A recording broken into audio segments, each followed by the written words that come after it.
Why does God leave so much room for enemies, like the devil, in the growth of our life spiritual? One could say to oneself, but it's useless. Well, let the demon act on us, and not just the demon, because globally we have three enemies of our love of God. The first, it's us, our own flesh that leads us not to persevere in love, but to sleep, to lose fervor, to deal with the TV, the computer, rather than center everything, including TV and computer, on the love of God and neighbor. Second enemy, our own brothers who sometimes run wild against someone who is Christian. They cannot stand, and so we see strange persecutions happen.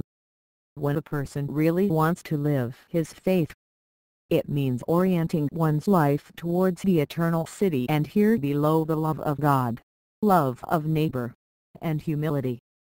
People do not stand as if a Christian becomes a symbol of what they do not do in their consciousness.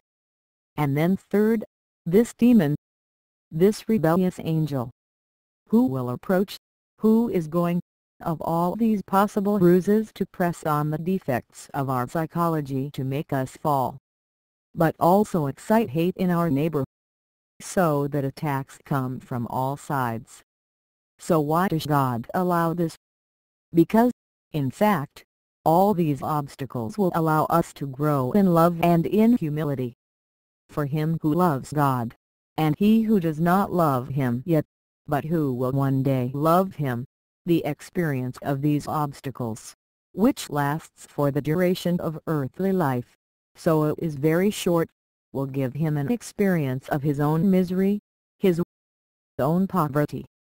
So first of all, to break in him the pride. He can no longer, at the end of a life, believe himself to be like a god. Second, increase in him the desire of a Savior.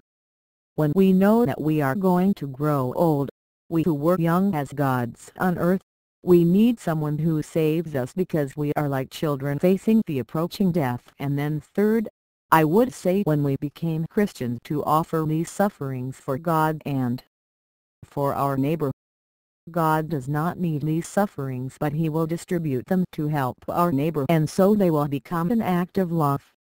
On the other hand, as when we are Christians, do not know the same trials as our brothers, we become merciful to them, and so our love of neighbor, too, grows. So we see the demon, unwittingly, he who wants to lose us, to lead us to hell, to a role, because his persecutions finally teach us a little humility.